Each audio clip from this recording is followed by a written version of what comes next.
I think we just hit our start time. All right, everyone. Hello, Alright. everyone, and welcome to the McNair Academic College Information Panel, hosted by the class of 2021. My name is Brian Ram, and I'm joined with Autumn Artist, and we will be your moderators for this event. Here with me tonight are 6 McNair alumni from the recent class of 2020. They're here to answer your burning questions regarding the college admissions process and their own unique experiences through it. So, let's start off with a brief introduction by our guests. Can you each introduce yourselves, say your name, your college, your major, and something that was unique about your application process? What about we kick things off with Sasha? Hi, I'm Sasha. I'm at UC Berkeley. I'm currently undecided for my major, but I applied to every school as like pre-med bio major. And something interesting about my application process was I did basically all my essays like last minute, like very last minute. Yikes. All right. So all of us. But it's okay. All right. Next up, we have Miriam. Hi, I'm Miriam. I'm at Columbia University right now, and I'm majoring in biomedical engineering.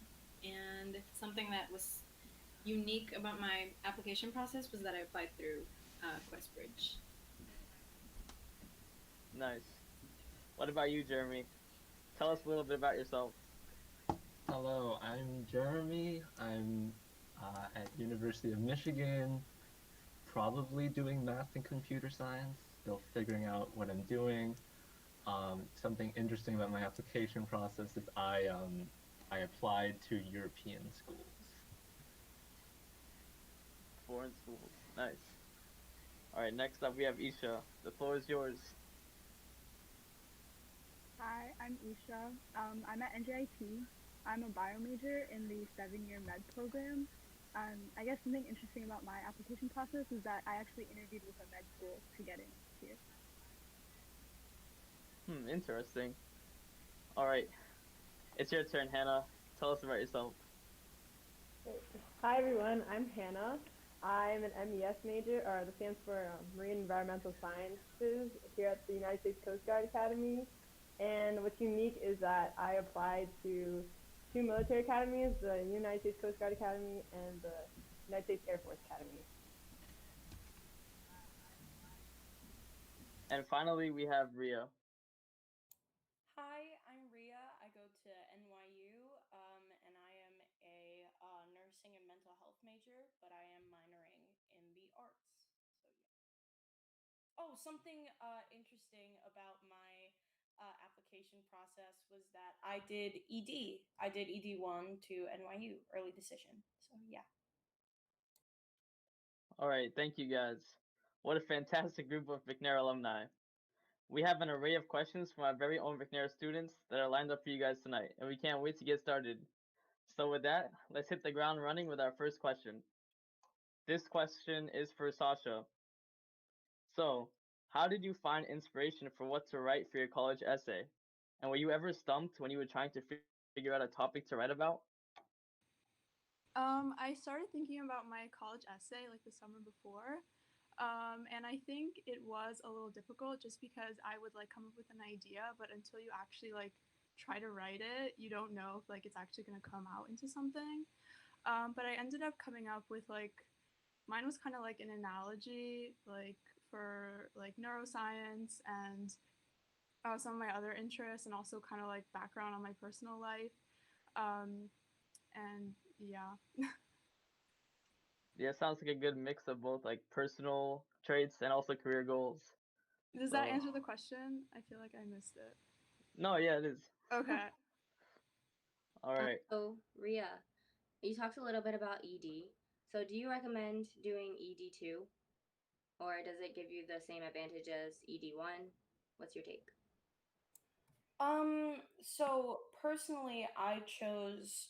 So my criteria for choosing ED was because I already knew that NYU was a target, like it was a reach school for me in the way that I I knew it had all the programs I wanted. It was close enough to home and it had all the interests. So I would say that if you have a school that you feel like checks off all the boxes for you, that you feel is the right fit, then definitely do ED1 or ED2.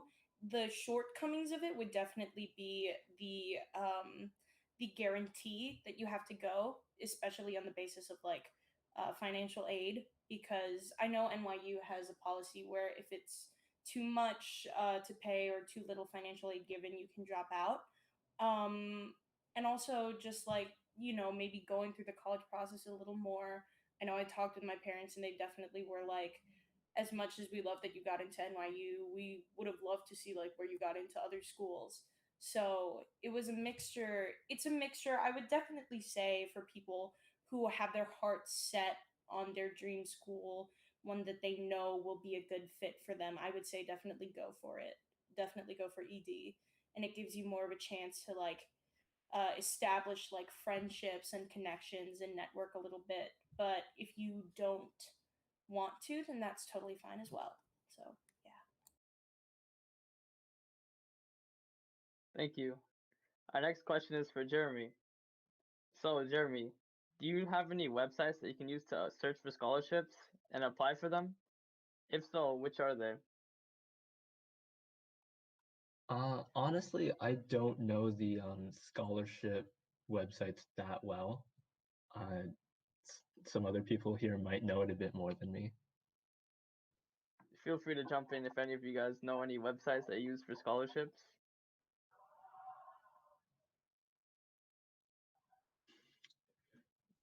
No? I don't have any websites, but I definitely recommend to like do this while you're doing your college apps, because by the time you like finish submitting your college apps and like free up a bit, a lot of them are already like past due. So like start on this right now if you're looking for scholarships. Well, also personally, from what I saw, it was like after like looking at the schools that I wanted to apply to, like some of them would have like different places where through their website you could find like scholarship resources and things that, especially if you applied like ED or EA and you got in early, you have time to look through and you like can figure out. I guess I'd say even if you um, don't go ED or EA, just like map it out and like see the kind of things that you can do so that you aren't in a huge time crunch when you're trying to apply to certain scholarship things. Yeah, I'd imagine it's better to get ahead early and start looking for scholarships than to wait till last minute. All Oh, right. cool. So, Ria, I just wanted to ask about the financial aid. Does NYU give really good financial aid or any scholarships that you know of? um, uh, I mean, for me personally, I definitely would have loved a little more financial aid. I definitely would have loved a lot more. Um, and I know that they're particularly stingy about giving out financial aid at NYU. Like they're very, very particular. A bunch of my friends that I fought for it a lot, but it didn't really fall through just because of communication issues in terms of like the emails and like the so many paths that we had to get through. I ended up getting a little bit more money, but not as much as I would have wanted. I do have some friends though that go to NYU as well, and they fought tooth and nail for every last penny that they could. So I would say that they are willing to negotiate, but just be ready because it is still on the higher end of things. But I am also, in terms of like financial aid, I am also working through college. I have a job and I did get enough financial aid for me to attend the school. So, yeah. Thank you. All right. Next up, we have a question for Isha. So, Isha, how did you choose which colleges to apply to? So, what did you look for in a potential school? Okay, well, for me, like, it was kind of different because I applied to a lot of the med programs. So if a school like that, if it had like a med program that I thought was like interesting, I applied to it. And then for the other school, and like the thing with med programs, where like if you don't get into the med program, you could still get into the normal like undergrad institution. So that's how it was for like a lot of the like I guess safeties like Rutgers and stuff. And then like I applied to schools that had really good, this is so redundant, but like the really good med school placements because I was set on like being a doctor. And then I also looked at like opportunities like research and like rankings, obviously how well they were in like the bio field. Yeah. So like opportunities to pursue your career in bio, that kind of gave it away for you. Yeah. Yeah. So, Jeremy, since you apply to schools in Europe, how is the application process different from applying to schools in America? And if any kids want to apply internationally, what tips would you give them?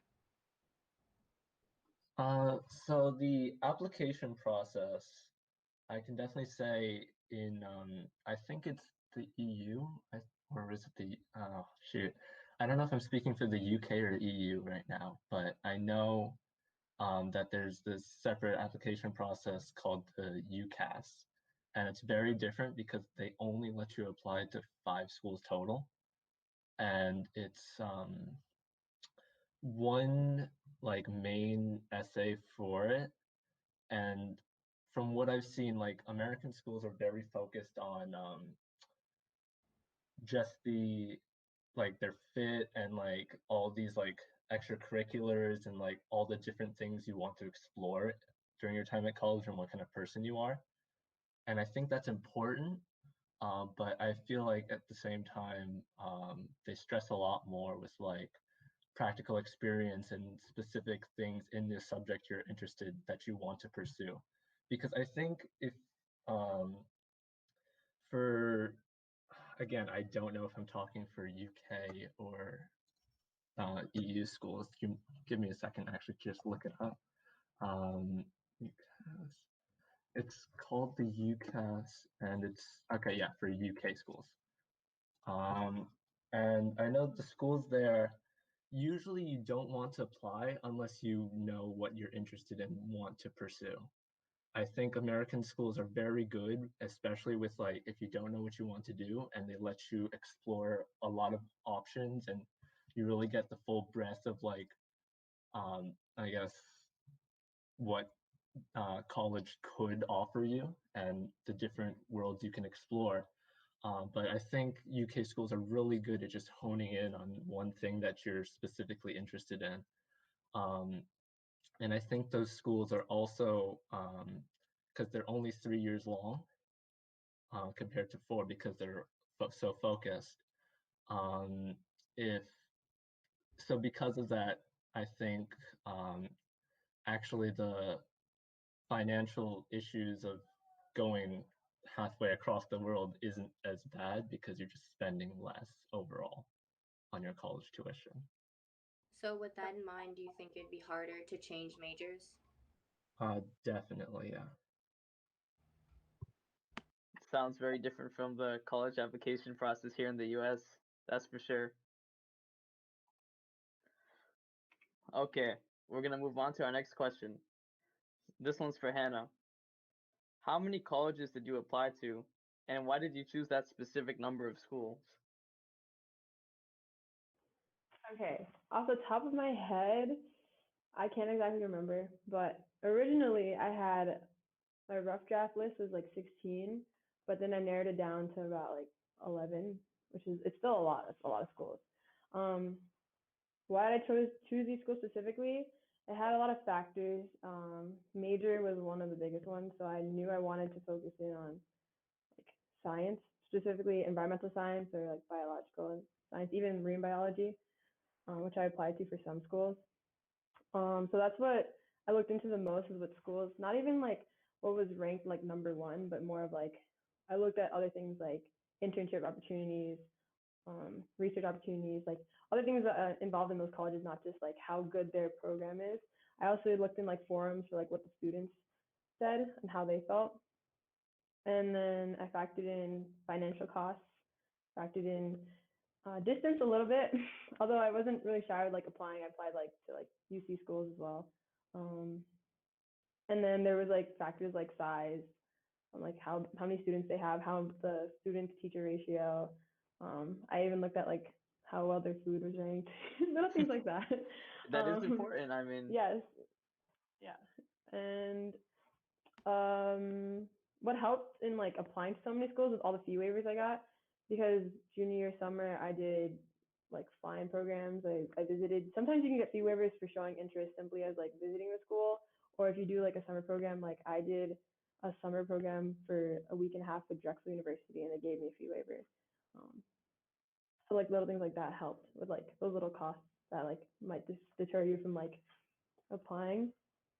And yeah, like it's a large number for some people. Like they maybe applied for more, but I think it was a good balance between my reach schools, my target schools, and then my safety schools. It was like I said, like 11 or 12 would be like 4, 4, 4, kind of like that. It was like an even spread for me. yeah, it seems like having a balanced list is really good because it gives you a lot of opportunities and you have a lot of chances. So that sounds like a good way to go. Okay, our next question is for Ria. So Ria, how did you decide which school to apply to with the early decision and early action programs? So I know a lot of them are restricting. What makes you choose one over the other? So I did a lot of research going into it about. So I started first with my major because I knew I wanted to go into the mental health field and in terms of like helping others.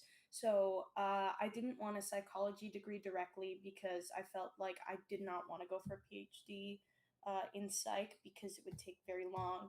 And I had a lot of doubts about med school. I didn't know if I wanted to stay in it for the long haul. So after doing my research, I found that nurse practitioner, a psychiatric nurse practitioner, was the best way to go in terms of that field, and in terms of like direct care with patients. So that meant from narrowing that down, I found nursing. So I looked at all the schools that had really good nursing programs around me, and I forced my parents to take me on tours of a lot of them. So I did UPenn, and I did Johns Hopkins, and I did NYU, and I did a bunch of just like a variety of schools. I did Columbia as well. But what it really came down to, because I really liked the all the nursing programs at the schools, it really came down to the environment that was there, the energy, the diversity aspect was something that was super important for me. The clubs and like resources that they had on campus, but in the end, for me, it was between Johns Hopkins and NYU. But I think the most deciding factor for me was location. I didn't want to be too far from home.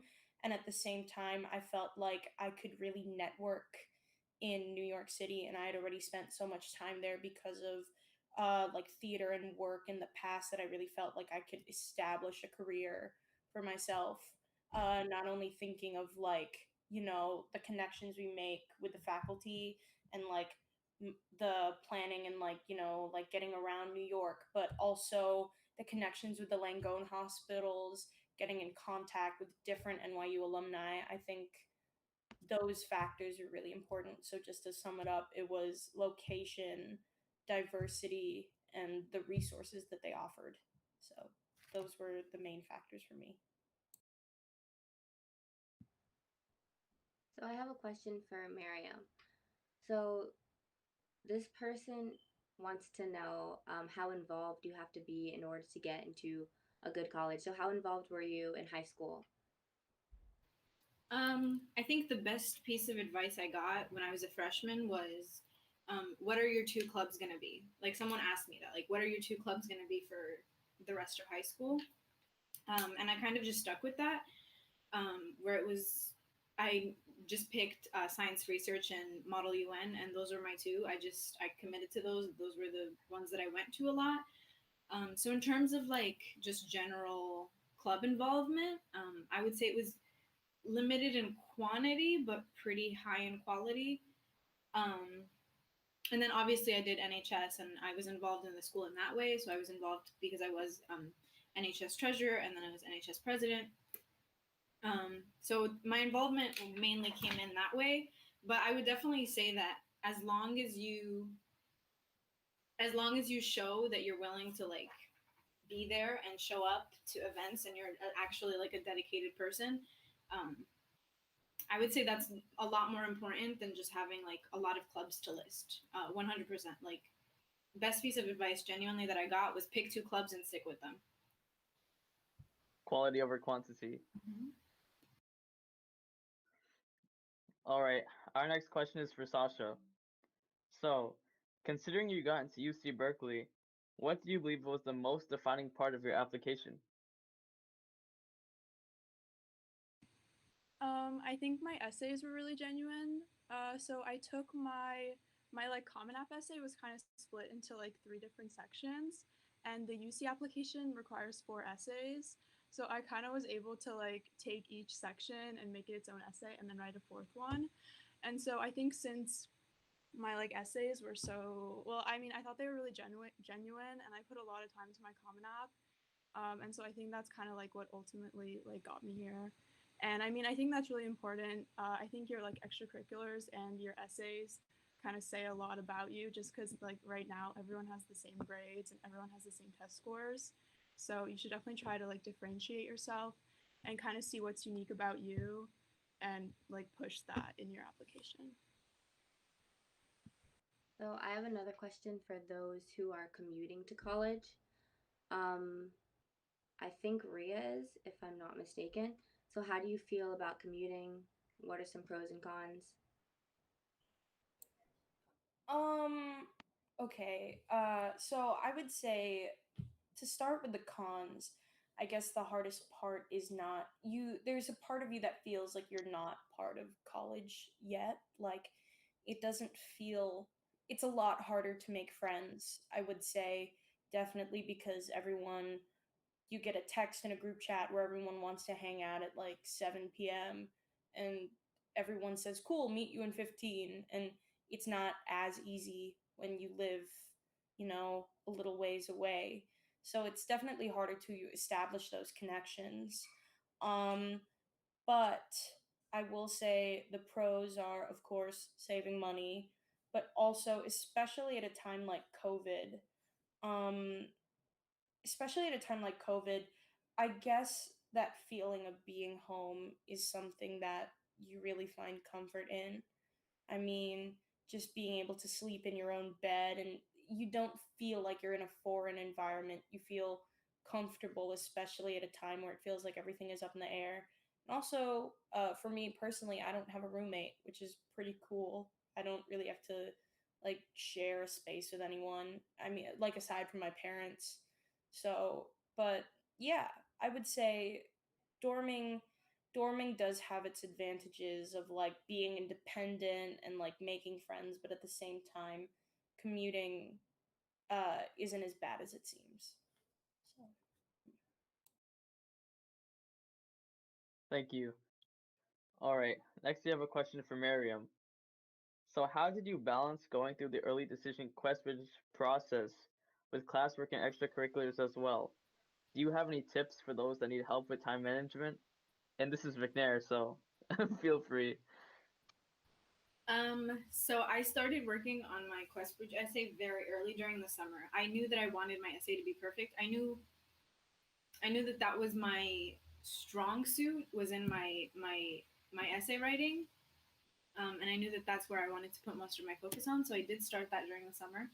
Um, but I think mostly it was just a matter of this is what works for me, by the way. Like, it totally might not work for you, but for me, it was I would go home and I would do my essays first because I knew that the homework was due. Like, it was definitely due, and I would have to do it.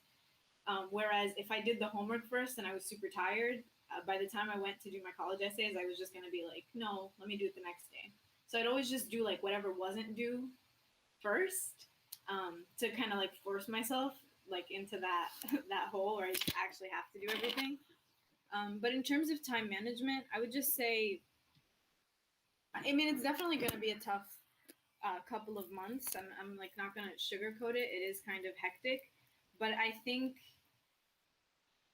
I think as long as you have an idea in your head of what you want to do and what kind of person you want to like showcase in your application, I think as long as you have that in your head, as like you should be good in terms of writing. I don't think it'll take you super long.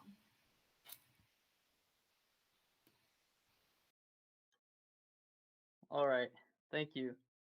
We have another question for Ria. So, is applying for early decision a good idea for students who think that their grades can still improve during senior year? Why or why not?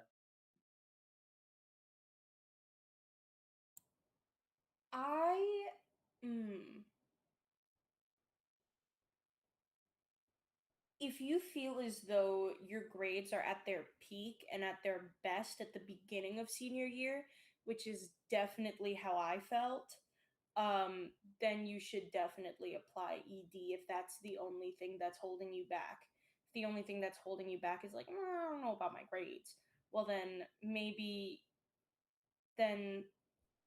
just like based on your like history of classes, if you know like your history of like participating in school, if you know that you can do better work in the middle of the year when those grades will be on your transcript, then definitely apply then. But for me, taking like because I took AP Calc and like a bunch of harder classes at the beginning of the year, I knew that I wasn't gonna do as great. So I wanted to show my GPA as the best that it could be. So that's why I submitted that ED application with that good GPA and then completely ignored all the other transcripts that they wanted. No, send in your transcripts. But long story short, to answer the question, um, if you feel as though you can, if you truly feel as though your grades will get better as the school year goes on, then I would say hold off. But if you feel as though that these are an accurate representation of your grades and your ability to perform at the point when you are submitting for ED, then go for it. Then submit ED. So, Also, if my I bad. can add on to that, I know it definitely depends on the school, but there's some cases where you can apply early and still like apply afterwards if you don't get in. And I think also from I guess what I've seen, I think that the amount that the GPA can change over the year, I don't. I feel like the early decision and this having like a smaller pool and like showing commitment to a single school, I think does more and helps a lot in your chances. And honestly, half the time it's just a roll of the dice. So I have a question for Isha. What activities did you do, like inside of school or outside of school, that helped you get into the med program? What tips would you give people about which programs they should try to get into? So I like in school I was in Key Club. So I also like I picked two, and my two were Key Club and Science Research. Um, and then I was also like I was kind of in robotics, and then obviously I had like NHS and stuff. And then outside of school, I volunteered at the Hoboken Ambulance Corps. Um, and then I shadowed. Shadowing is it's for like med programs especially. Like shadowing is really important. Um, I danced. Like I've been dancing since I was like 5, so that was like definitely that was something I talked about in my essay too. Like it was something that was very like consistent in my life. Um, I think that's like most that those are like the important ones. I think. Yeah. All right, thank you. And we actually have another question for you. So, how did you lower the cost for college? And what tips do you recommend to students looking to pay as little as possible? Well, I go to state school, so I mean I don't really have a cost for college. I have a full ride. Um, and so like I just pay for my meal plan. I guess like if you want to lower your cost, like again, just don't just look at like the really because like Ivies and stuff, they're great schools, but and they give great financial aid, but they don't give scholarships. So if you are looking at like costs especially, and you are someone who won't qualify for a lot of financial aid, then like maybe like consider that when you apply to an Ivy or something. Um, yeah, I don't really have much like if someone else has something to say, I guess state school like for the win. To add to that, on the state school thing, actually, a lot of the times I've seen state schools and smaller schools sometimes depending on what you want to major in and what you want to focus on, they'll have like departments with faculty that are rivaling that of like number like top 10 schools.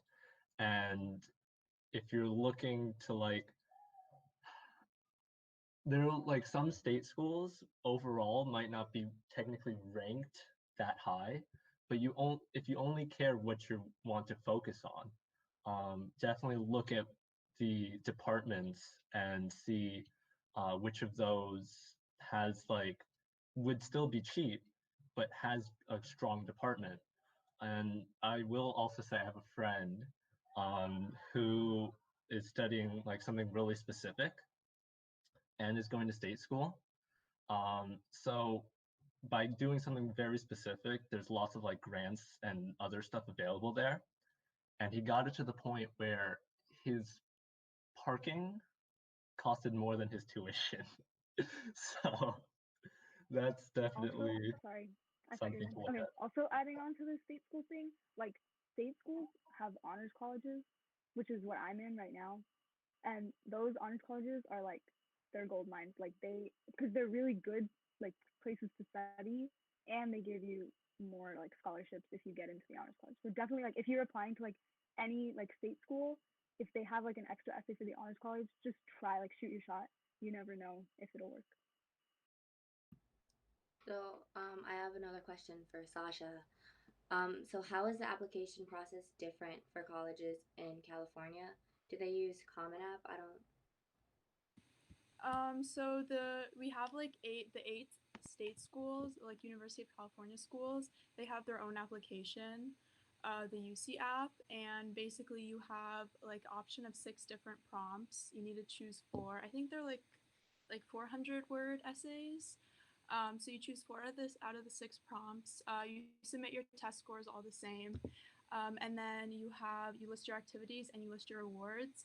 But be aware that you have to. I know that on Common App they give you I think like 20 characters or something for each activity.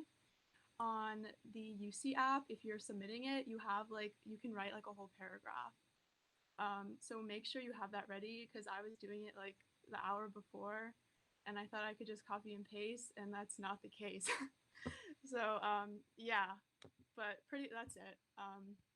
And then you pay for each school, so like it's the same as Common App. Like you have to if you're submitting to like four schools in the UC system, you pay like four times the application fee.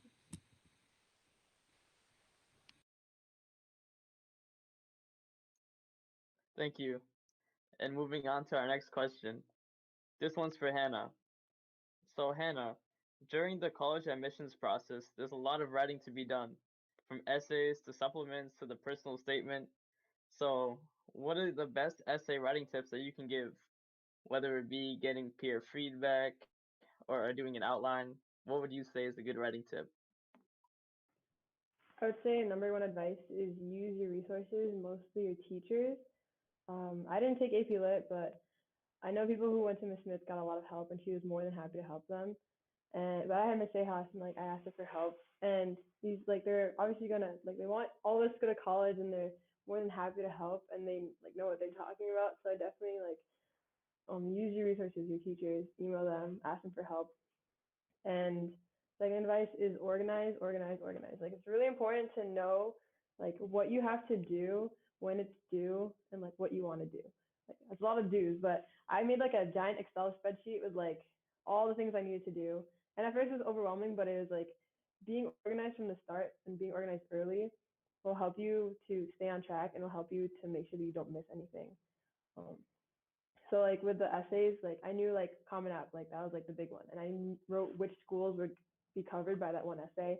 Then I also wrote like what other schools I had to write other essays for. So like I also applied to UC schools, so I knew that those are other writing things for the two military academies, they had their own whole set of supplements that were completely different.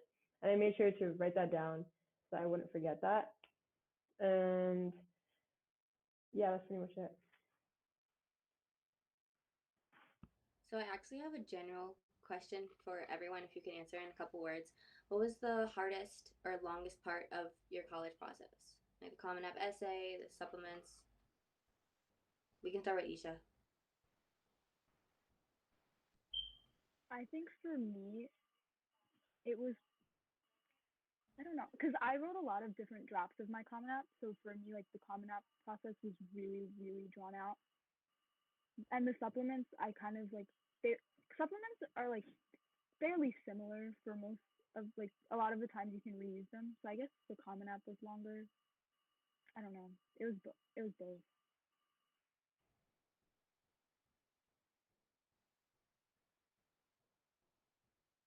Well, Yeah, for anyone me, can feel free to it was, jump in. for me, it was definitely the supplements. I think supplements can be very similar from school to school, um, but I think it's just the amount of them. And the way I did it was I had, I guess, kind of like what Hannah did, but I had like a Google document where I had like a header for like every single school and the dates, and I had like all the different essays I had to write for it. And I think it turned out to be like 20 something pages of like not double spaced. It was That does not sound okay. fun, So Jeremy.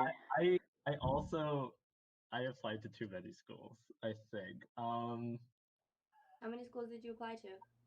I applied to like 19, 20. Uh Well, my motto was, I mean, there was a few of the schools that I should probably didn't need to, but I already had the UCAS application, so I did. Um, but the way I saw it was like, if for each one, like there is no guarantee, and if you roll the dice enough times, eventually you'll get it. Um, it was a lot though, and I think a lot of the supplements is just like being able to focus in and like have a list of things you want to emphasize and uh, focusing on that. And then for each school, researching and seeing the specific departments, um, citing specific people that did interesting projects to you, and seeing like all the very specific things you can show or describe to show interest to that school. All right, I just want to have one more person go. Hannah, do you want to? Yeah, I'd love to go. So I definitely agree. Like all the writing stuff took so long, but the other thing was like the research part was really hard for me. Like I changed my mind so many times about what I wanted to do, or like I had no idea. Like sophomore year, I had no idea what I was doing with my life. To be really honest, if you told me I'd be here right now, I'd be like, no way. But that's why like I started looking at colleges sophomore year, and then junior year happened, and like my whole shift in mindset changed from engineering to biology and environmental science. So my old like college research is kind of just scrapped because it's like completely different. Because like one school may be really good at engineering, but their sciences is not the same. So I had to do a completely new research, and I didn't know like what exactly to research. Like I would just Google the school, but I didn't know like um what I should be looking at. Um, but then like I asked like seniors like when I was junior like, oh, what should I be looking at? And they told like different factors, and like they emphasized how much like financial really plays a part. And it did for me. So I put a lot of work into to researching the schools so that I wouldn't waste time applying to school, or I wouldn't apply to school, go there without properly looking into it. So yeah. thank you, Hannah. And we're gonna move on to our next question, which is for Jeremy. So, what does it mean to major in a field versus to minor in a field? And can you do both at the same time? So, for example, is it possible to dual major or get a major and a minor? Well, I think a lot of like what you major in is just what you want to put as your like first step into the world after college. It's like the thing that people see as like what you are studying and like what's important. And yeah, you can do dual major and major and minor. I think a lot of it depends on the school you're in. Personally, I'm planning on dual majoring in math and computer science, and depending on how it works, I might end up getting a dual degree, which I might hate myself, but we'll see as we go. Um, but I think it's definitely just like what you want to show to the world is like what you want is what you're focused in and what you want as like your main skills, I guess. There's a lot of subjects I seriously believe you could like study on your own and learn because there's so many online resources. But having like a degree in that shows colleges that you're committed to it, or not colleges, employers. And I feel like even dual majoring in math and computer science, they kind of complement each other in a weird way. So I think that's probably a good choice. Well, I personally, the reason I chose those two was one, I decently like them and I'm interested, but also just like the amount of different applications and like you could use those in so many different fields. Very true. Thank you, Jeremy. All right. Our next question is for Sasha. So, Sasha, when you were applying for college, did you always want to go to a college far away from your hometown? Why or why not? No. Basically, my like family told me my like range of schools I could go to was from Boston down to DC. Um, and then I ended up here. So I mean, I'm okay. Like I was fine with going away. It was mainly just like my family's concern that they wanted me close by.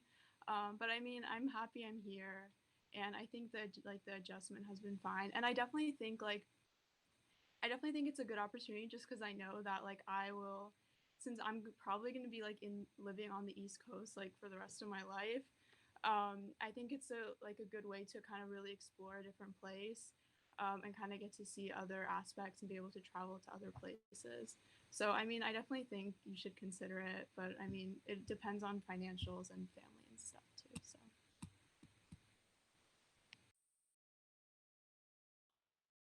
Thank you, Sasha. All right, next up we have a question for Miriam. So, Miriam, how do QuestBridge supplements work? And what tips can you give to those that are applying to QuestBridge this year? QuestBridge supplements are exactly the same as regular supplements. If you're doing the exact same application, um, it's just basically a separate program. I think the best piece of advice I can give for QuestBridge is make sure that you're keeping a good balance in your writing. So, for example, I noticed that a lot of people when they do their QuestBridge supplements, because QuestBridge does have its own separate questions, um, they'll either go too quirky or too serious in all of them. And I think you need to find like a good balance for that, because otherwise you're not showing who, like, what you're offering the university. Like, why are you coming? Why should I accept you at all? It's like that's the question I think that they're trying to get from the application process. Like, what if I'm giving you this financial aid, I'm giving you this big scholarship, what are you going to give me back? So yeah, I think in terms of like the questions, like the mini QuestBridge questions, I'd keep a solid balance there. Keep your biographical essay for QuestBridge really personal. I think the more personal it is, the more they'll be inclined to accept you. I don't know. I feel like they just like to see your actual persona shine through in your essays. But yeah, in terms of supplements, I personalized each and every single supplement to every single school that I applied to. I don't think I repeated any of them. Yeah, because every school is very different in terms of its appeals, in terms of its majors, location, all of that. In terms of like, why do you want to come? Like, that's the big question, right? In supplements. So just make sure that you keep it very personal to you and very personal to the school. And I just not basic, I guess.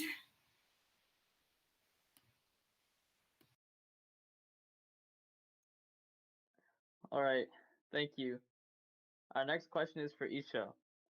So, Isha, when applying for a 7-year medical program, are you also applying to the school as a normal undergrad student? So, for example, can you still go to that school for a different program?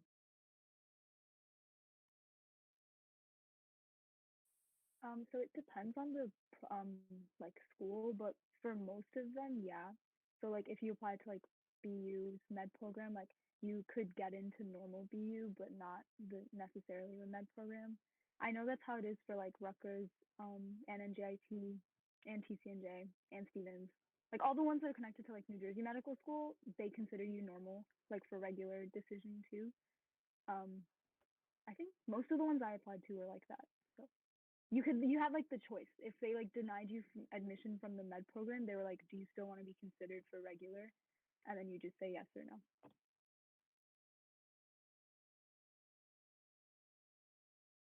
Thank you, Isha. Our next question is for Hannah. So, Hannah, how did you spend the summer after your senior year to prepare for your new college life? Do you have any tips or tricks for moving into a new environment? This is a tough one. Okay, so my situation is pretty unique. I didn't really have a senior summer because when you go to the military academies, they have basic training for 8 weeks. Mine was cut short by a week. It was only like, or actually a week and a half, like 6-ish weeks. So I was supposed to, without Corona, I would have been here June 29th, which is like a week after graduation, but I actually came here July 8th. So my summer was here.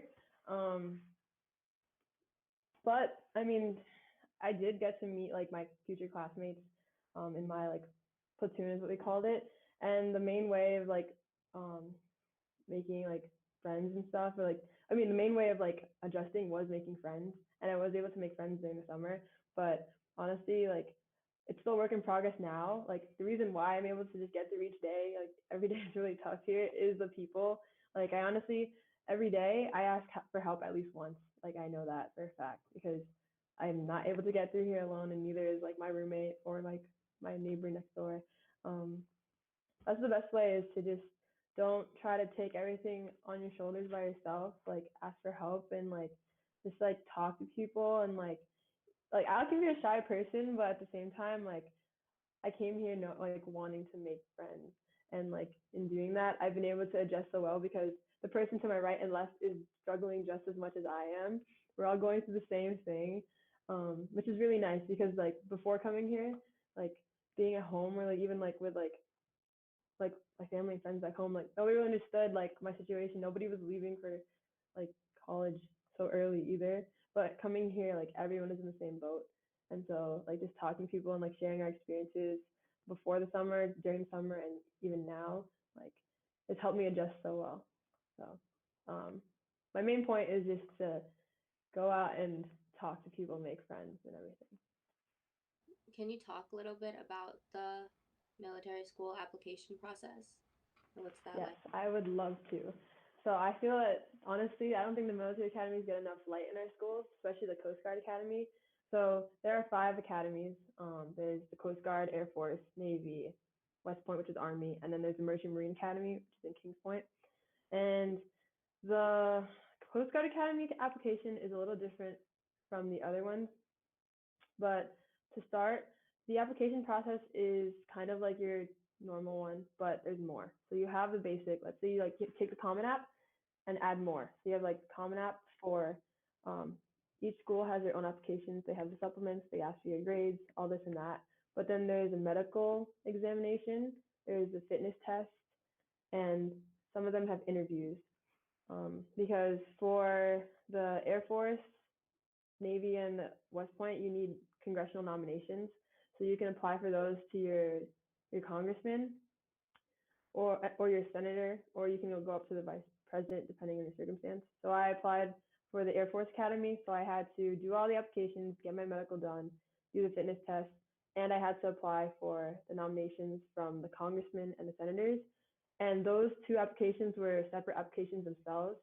The congressman one was much shorter than the senator. I applied for both senators, so that was 3 applications itself. There's for Senator Menendez and Cory Booker.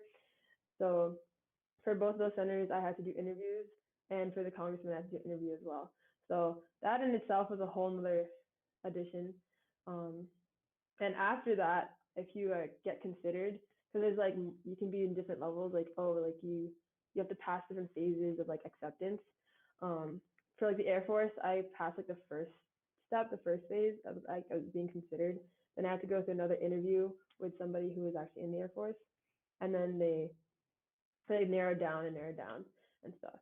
And the difference with that and the Coast Guard was that the Coast Guard did not require any congressional nominations. It was just the application and their fitness exam, which is different than the Air Force's one. Um, so yeah, it's a lot, and it required a lot of time management because it was I wanted to do early action for the Coast Guard, which was I think October or November, I think it was, because I found out from the Coast Guard in December, so it had to be much earlier. So it was really early compared to like a lot of other schools, and um, I had to make sure like to start it earlier than all my other applications. And the best advice I got with these applications is like, don't apply unless like you are making a commitment. Like the application process itself is a commitment itself. So it's like I knew that I really wanted to go either the Air Force or the Coast Guard. Like I knew I was committed. If I got into either, like I would go. So I made that commitment to myself before even starting the application. And I think that's really important because of how lengthy and tedious the whole application is. Like if I didn't want to go here, I didn't want to waste a single second doing all the applications if I wasn't going to go eventually. So yeah, and I'm very much happy to like answer any other questions about the application process because it is different from Common App and like the UC application. Thank you so much, Hannah. That was very informative. Okay, next up we have a question for Ria. So Ria, does doing early decision increase your chances of getting into a school? I know there's kind of a controversy around this. Some people say that it does, some people say it's the same. What's your take on it? I hmm. I think I don't necessarily know.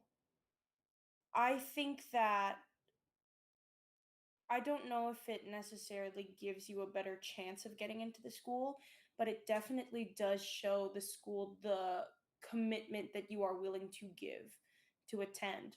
You are essentially, by applying to that school ED, you are essentially placing it first on your list by saying, like, this is my top choice. This is where I want to go, and I'm I'm like going all in for this one option. I know a lot of people, I know that there were a lot of people who did get rejected from NYU ED. I know that ED sometimes doesn't work out in the favor of a lot of people. Um, so I consider myself very lucky to have gotten into NYU ED. I don't necessarily know if it improves your chances of getting in, but it definitely does show your commitment to the school. So that's the best I can answer that question. There's Thank also something. Oh, Oh, go sorry. ahead. You can also get deferred, like early decision, which means that they'll reassess your application in the regular admission round, and you can send in like a letter giving like your updates if you have any updates for your grades, or like extracurriculars. So that's also something to consider. Also, just I mean, ED is just a smaller applicant pool for them to choose from. And especially if they let you reapply afterwards, if you really want to go to a school and you want to show commitment, I don't see a reason not to.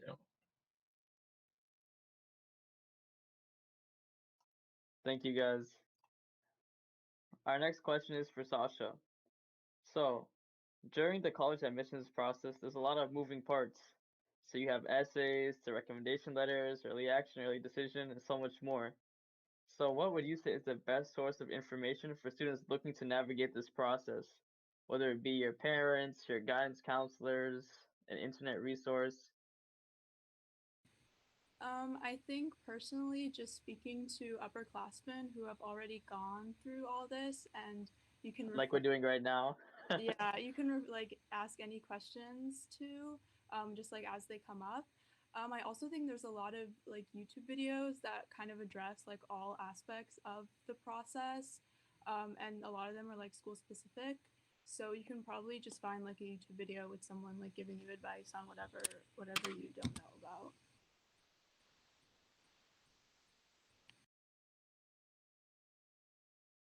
Thank you, Sasha. Our next question is for Miriam. So Miriam, going into college, some students still have not decided on what major they want to pursue. So would you say it's better to apply with a choice in a major and then change it later if necessary? Or would it be a smarter decision to stay undecided and choose it later? Mm, that's a difficult question because it depends on what you're trying to do. So, for example, if you're pre-med, no, I would go in there decided. I would go in there knowing what major you want to do, so that it doesn't set you back at all. Because, for example, Columbia has a lot of core classes for engineering. It has a lot of core classes for regular, for Columbia College.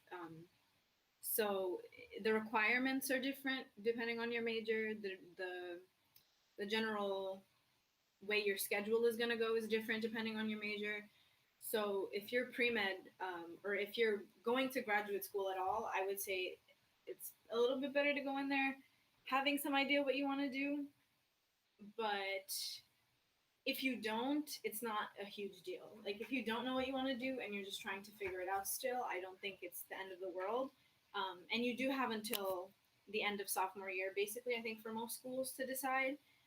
Um, for me personally, like it took me a while. It took me like a year ish to pick my major, and that was just based on, once again, the question of um, pre med or not pre med, because I figured I was going to major in biology, but then I decided that in the case that I decide that I don't want to go to medical school, I would like to be an engineer.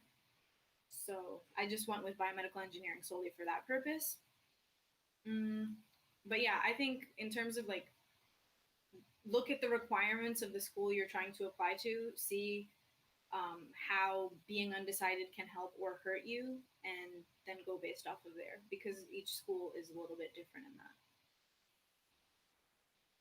Also, depending on the major, there's some where it's just harder to like fake full interest because usually like a lot of people, at least for harder schools, apply with interest towards something and like try to like look for opportunities and internships and programs in that field. And faking interest, I think, one, hurts your essays a bit because it's harder to talk about the subjects, and also you just don't have the experience to back that up in your application.